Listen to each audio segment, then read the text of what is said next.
Then we will deal about stretching of wire. Okay, so suppose this is your wire of length L1 and area of cross section A. ठीक है, this is the wire before stretching. Its length is how much? Its length L1. This is area of cross section. ठीक है, अगर आप लोग duster को देखेंगे या कोई सिलिंड्रिकल रॉड को देखेंगे तो उसका एरिया ऑफ क्रॉस सेक्शन क्या होगा? ये वाला आपका एरिया ऑफ क्रॉस सेक्शन होगा.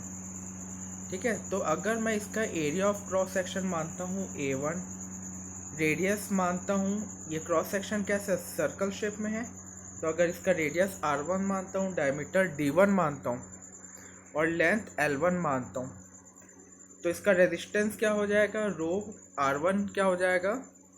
रो L1 अपॉन A1. ठीक है, इसका हो जाएगा. अब अगर मैं किसी वायर को स्ट्रेच कर देता हूँ, लंबा कर देता हूँ, तो उसका लेंथ बढ़ जाएगा. लेंथ बढ़ जाएगा मतलब पहले से लेंथ ज़्यादा हो जाएगा, L2 हो जाएगा. लेंथ बढ़ेगा तो क्या कम होगा? अब देखिए, इसका क्रॉस सेक्शन ज़्यादा है कि इसका क्रॉस सेक्शन ज़्यादा है?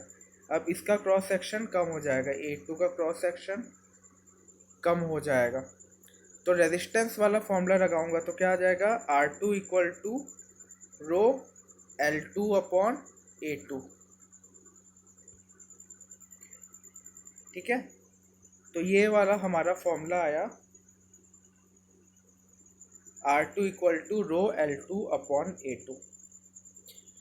अब मैं रेशियो निकालता हूँ resistance of wire before and after stretching. तो R1 बाई R2 क्या हो जाएगा? ये दोनों रो कट जाएगा, R1 बाई R2. तो रो L1 upon A1 upon rho L2 upon क्या हो जाएगा? A2. ये रो कट जाएगा तो बचेगा क्या हमारा? L1 upon L2 into A2 upon A1, ये बचेगा. तो ये हमारा पहला फॉर्मूला R1 अपॉन R2 क्या हो जाएगा? L1 upon L2 into A2 upon A1. ठीक है, अब A2 अपॉन A1 को मैं कन्वर्ट कर देता हूँ किसमें? L1 अपॉन L2 में. अगर ये कन्वर्ट हो जाता है, एरिया मतलब होता क्या है आप लोग का?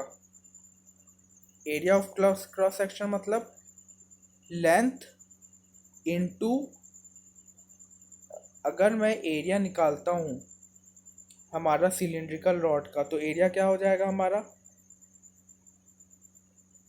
पाई R और क्या हो जाएगा? पाई R और L हो जाएगा कि 2 पाई R H होगा? ये बताइए, पाई R L होगा कि 2 पाई R H होगा? पाई R L किसका होगा? ये हमारा सिलिंड्रिकल रॉड है, इसका हमारा लेंथ L है. ये क्या हो जाएगा हमारा? 2 पाई R और इंटू ये L हो जाएगा. तो हमारा एरिया क्या हो जाएगा? 2 पाई R L. ठीक है, इसको 2 पाई R H भी बोल सकते हैं अगर L के जगह H हो जाएगा तो A1 अपॉन A2 ये क्या हो जाएगा हमारा?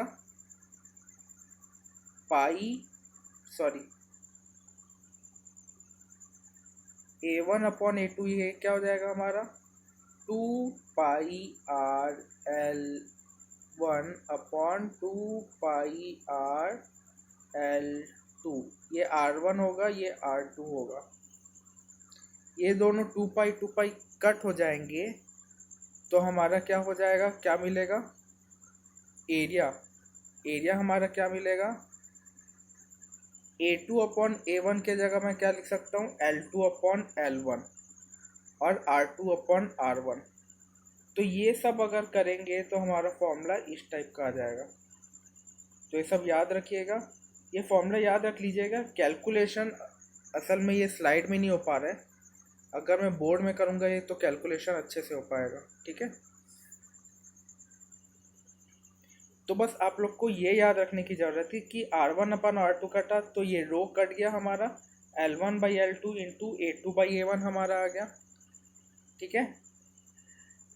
यहाँ से हमारा A2/A1 का होल स्क्वायर, ये मैं आप लोग को बाद में बताऊँगा, ये मुझे भी समझ नहीं आ रहा है ये दोनों कहाँ से आया। R2/R1 पावर D/4 और D2/D1 पावर D/4। तो ये फॉर्मूला याद कर लीजिएगा, ये मैं आप लोग को बताऊँगा ये कहाँ से आ रहा है, क्योंकि इसे कैलकुलेट करना पड़ेगा, ठीक है।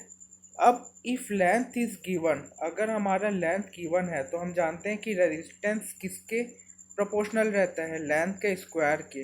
तो यहाँ से आ जाएगा R1/R2 इक्वल टू L1/L2 का होल स्क्वायर।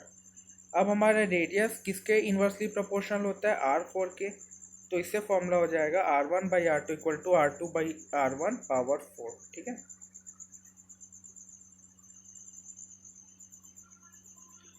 अब हम पढ़ते हैं current density, conductance and electrical conductivity. अब मैंने आप लोग को ड्रिफ्ट वेलोसिटी और करंट के बीच फॉर्मूला बताया था, I इक्वल टू ANEVD। ये VD क्या है हमारा, ड्रिफ्ट वेलोसिटी, N क्या है नंबर ऑफ इलेक्ट्रॉन्स, E क्या है चार्ज ऑफ इलेक्ट्रॉन्स, A क्या है एरिया।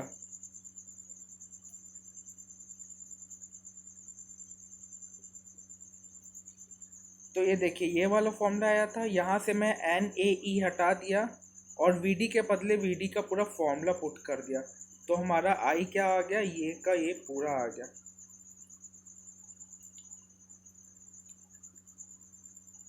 इतना समझ आया आप लोग को। तो I का एक फॉर्मूला आ गया NAE square T into E upon M। अब मुझे पता है NE square T upon M, ये क्या होता है हमारा,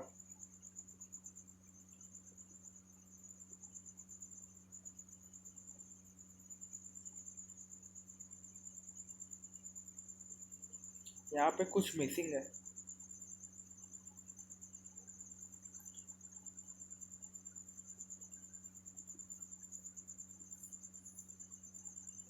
ठीक है, तो NE square NAE square T upon M पूरा का पूरा क्या आ जाएगा हमारा, करंट आ जाएगा। आगे बढ़ते हैं हम लोग, इसको छोड़ते हैं। इंसुलेटर क्या होता है हमारा, These are those material whose electrical conductivity is either very small or very nil। अब जिसमें रेजिस्टेंस क्या होता है, फ्लो ऑफ इलेक्ट्रॉन्स के पाथ को जो रोकता है, ठीक है, या करंट के पाथ को जो ऑब्स्ट्रक्ट करता है वो रेजिस्टेंस होता है। अब सबसे ज़्यादा रेजिस्टेंस किस में होगा, इंसुलेटर में। This are those material whose electrical conductivity are either very small. अब रेजिस्टेंस ज़्यादा है तो कंडक्टिविटी स्मॉल हो गई। Insulator do not conduct charge when a small potential difference is applied across two end of a insulator, the current through the insulator is 0। ठीक है, insulator में इतना हाई रेजिस्टेंस होता है कि करंट ना के बराबर होता है। एग्जाम्पल ऑफ इंसुलेटर, ग्लास, रबड़, वुड, आप लोग कुछ भी ले सकते हो, आप लोग क्लॉथ ले सकते हो, अपना तकिया ले सकते हो, डस्टर ले सकते हो, ये सब क्या है हमारे इंसुलेटर ही है। ठीक है, कंडक्टर क्या होता है, जो इलेक्ट्रॉन को आसानी से फ्लो करने देते हैं, करंट को आसानी से फ्लो करने देते हैं, जिसके बीच ऑब्स्ट्रक्शन नहीं आता, उसे क्या बोलते हैं, कंडक्टर। जैसा हमारा हो गया सिल्वर, और क्या हो गया एल्युमिनियम, और क्या हो गया कॉपर। देख लीजिए, कॉपर, सिल्वर, एल्युमिनियम, टंगस्टन, ये हमारे कंडक्टर है। कंडक्टर का मतलब conductor conduct charges variously when a small potential difference is applied across two ends of the conductor, a strong current flows। ठीक है, जब हम कंडक्टर में क्या करेंगे, पोटेंशियल अप्लाई करेंगे, तो एक बहुत अच्छे से करंट क्या होगा, फ्लो होगा। कैसे फ्लो होगा, ऐसा, ये हमारे करंट का फ्लो का डायरेक्शन है, इलेक्ट्रॉन के फ्लो का डायरेक्शन ऐसा रहता है। लेकिन हम किसको देखते हैं, जो पॉजिटिव से निगेटिव जाता है उसी को हम करंट मानते हैं।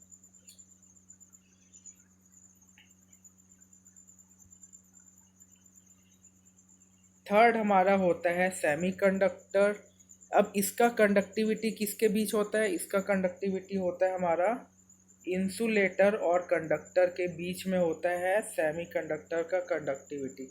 सेमीकंडक्टर कैन कंडक्ट चार्जेस, ये कुछ चार्ज कंडक्ट करता है but not easily as in conductor. ठीक है, ये कंडक्टिविटी इसका कंडक्टर से कम रहता है लेकिन इंसुलेटर से इसका कंडक्टिविटी हाई रहता है। अब इसमें थोड़ा सा पोटेंशियल डिफरेंस अगर अप्लाई करते हैं तो करंट भी क्या होगा, थोड़ा सा ही होगा। एग्जाम्पल ऑफ सेमीकंडक्टर ये पूछ सकते हैं एग्जाम में, जर्मेनियम, सिलिकॉन, ये सब। The value of electrical resistance R rise with the rise of conductor, ये बहुत ही इंपॉर्टेंट है। ठीक है, अगर इलेक्ट्रिकल रेजिस्टेंस, अब रेजिस्टेंस को अगर गर्म करेंगे, अगर कंपोनेंट को गर्म करेंगे तो उसका रेजिस्टेंस टेम्परेचर के साथ हाई होते जाएगा। तो उसका फॉर्मूला ये है हमारा फॉर्मूला। ठीक है, इसको क्या बोलते हैं, अल्फा कोफिशिएंट बोलते हैं। तो R T minus R naught upon R naught into T. R T minus R naught कितना है, इंक्रीज इन रेजिस्टेंस, गर्म होने के बाद कितना इंक्रीज इन रेजिस्टेंस हुआ है, हमारा ओरिजिनल रेजिस्टेंस, और कितना राइज इन टेम्परेचर। तो ये हमारे न्यूमेरिकल में काम आ सकता है, तो इसे आप लोग याद कर लीजिएगा।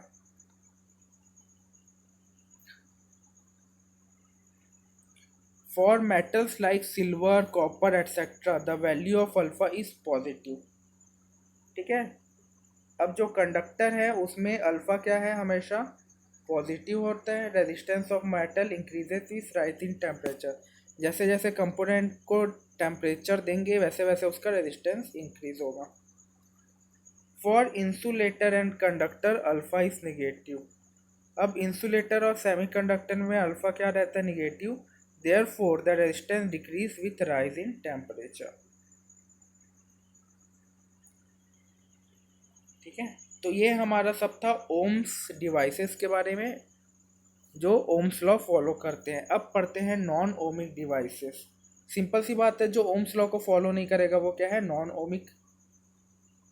The devices which do not obey Ohm's law are called non ohmic devices. For example vacuum tubes, semiconductor diode, liquid electrolyte, transistor etcetera. अब इसका जो ग्राफ है वो ऐसा सीधा नहीं बनेगा, इसका ग्राफ कैसे बनेगा, थोड़ा सा लीनियर बनेगा, ऐसा बनेगा। ठीक है, the relation between V and Y is non linear, sorry curve बनेगा, इसका जो ग्राफ है कर्व बनेगा। The relation between V and Y depends on the sign of V. ठीक है, if I is the current for a certain value of y, v then reversing the direction of v keeping in magnitude fixed does not produce a current of same magnitude in the opposite direction.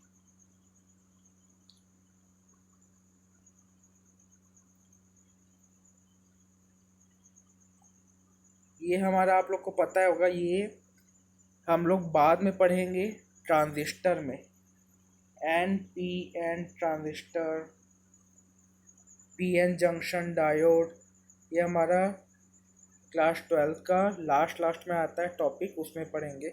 ये हमारा होता है forward bias, ये होता है reverse bias. ठीक है, तो अभी इसको पढ़ने की ज़रूरत नहीं है।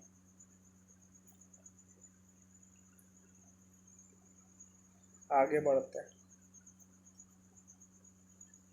Colour code for carbon resistance, ये बहुत इम्पोर्टेंट है।